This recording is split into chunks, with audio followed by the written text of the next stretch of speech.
देखिए, दुनिया के अंदर चैरिटी का जो कॉन्सेप्ट है वो अलग अलग रिलीजन में एंशिएंट टाइम से चला आ रहा है। जैसे भगवत गीता के चैप्टर 17 श्लोका 20 और 21 में सात्विक दान, राजसिक दान, इन सब के बारे में बताया गया है। ऐसे ही इस्लाम के अंदर चैरिटी को ज़कात और सदका बोला गया है। कुरान शरीफ के चैप्टर 2 सूरा अल बकारा के वर्स 215 में इसके बारे में बात की गई है।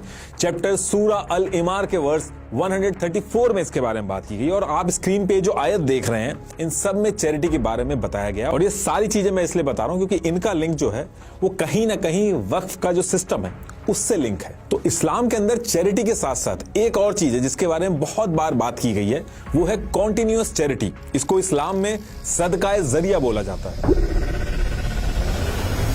हजरत अबू हुरैरा की हदीस नंबर 1631 में कॉन्टिन्यूअस चैरिटी यानी कि सदकाए जरिया के बारे में बताया गया है। अल्लाह के रास्ते में की गई एक ऐसी चैरिटी, और उस चैरिटी का फायदा लोग उस आदमी के मरने के बाद भी हमेशा के लिए उठाते रहे, वो कभी रुके नहीं, ताकि जिस आदमी ने चैरिटी की है उसका फल उसको मरने के बाद भी मिलता रहे, वो रुके नहीं। और इसी कॉन्सेप्ट को कहा गया है सदकाए जरिया। और आज की डेट में ये जो आप वक्फ बोर्ड के बारे में रोज न्यूज में सुनते हैं, वो पूरा का पूरा जो कॉन्सेप्ट है इसी कॉन्टिन्यूअस चैरिटी यानी कि सदकाए जरिया पे बेस्ड है। वरना कुरान शरीफ के अंदर वक्फ जो वर्ड है उसके बारे में डायरेक्टली कहीं मेंशन नहीं है। हजरत प्रॉफिट इब्राहिम और हजरत प्रॉफिट इस्माइल ने मक्का के अंदर लोकल स्टोन्स का यूज करके काबा शरीफ को बनाया ताकि लोग यहाँ पे आके अल्लाह की इबादत कर सके यानी कि वर्शिप कर सके। और ये जो इंसिडेंट है ये कुरान शरीफ के चैप्टर 2 अल बकारा वर्स 127 में भी मेंशन है।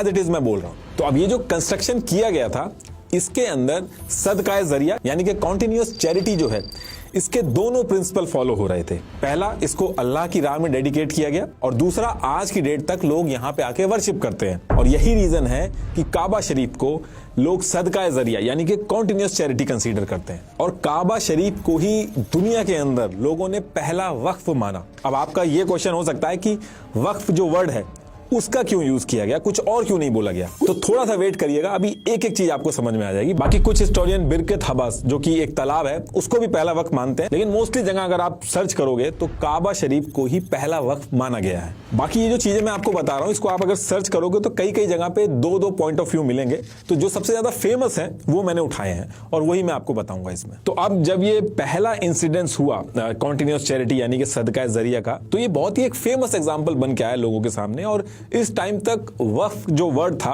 वो उतना ज्यादा यूज नहीं हो रहा था, तो हर जगह पे सदकाए जरिया जो है वही बोला जा रहा था। तो अब इसके बाद करीब 2 से 2,500 साल बाद यानी कि ईयर 634 AD के आसपास एक ऐसा इंसिडेंट होता है जिसकी वजह से ये जो सदकाए जरिया का जो कॉन्सेप्ट है यानी कि कॉन्टिन्यूअस चैरिटी का जो कॉन्सेप्ट है ये पूरे मिडिल ईस्ट के अंदर दूर दूर तक फेमस हो जाता है। और ये जो इंसिडेंट है इसके बारे में किताब अल शुहद के चैप्टर 54 की हदीस 24 का रेफरेंस आज भी लोग देते हैं जब भी वक्फ की बात उठती है। तो होता क्या है कि इस टाइम पे सेकंड कैलिफ हजरत उमर ये हजरत प्रॉफिट मोहम्मद के पास जाते हैं और उनसे कहते हैं कि देखिए खैबर में मेरे पास एक बहुत ही अच्छी लैंड है, तो मैं इस लैंड को बहुत ही ज्यादा अच्छे काम में अगर यूज करना चाहूं तो वो क्या होगा। तो उस टाइम पे हजरत प्रॉफिट मोहम्मद इनसे कहते हैं कि इसको तुम सदकाए जरिया कर दो, ऐसा करने से तुम्हारे बाद भी लोगों को लैंड से फायदा होगा। मतलब कि तुम इस लैंड को प्राइवेट यूज से रोक के अल्लाह के नाम पे सदकाए जरिया कर दो। इससे होगा ये कि इस लैंड को ना तो सेल, ना गिफ्ट, ना डोनेट,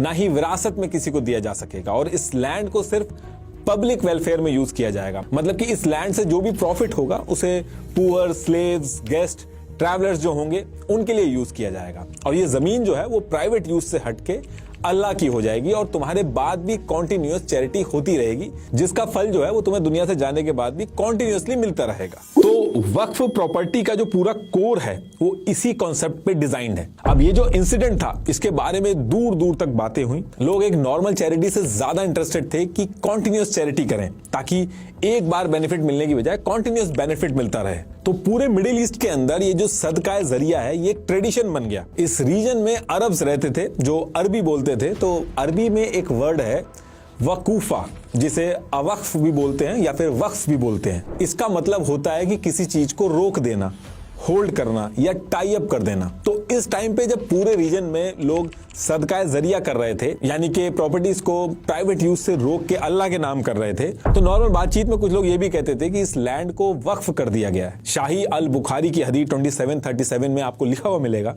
इस जमीन को रोक दो और इसका फायदा लोगों के लिए रखो। तो ये जो रोक दो वर्ड है, कुछ लोगों ने इसको ही वक्फ कर दो से जोड़ा। तो इसके बाद आने वाले 20 से 25 साल तक पूरा ये जो रीजन था मिडिल ईस्ट का, यहाँ पे सदका जरिया यानी कि कॉन्टिन्यूस चैरिटी जो थी वो बहुत ज्यादा फेमस हो गई थी, ट्रेडिशन की तरह यूज हो रही थी।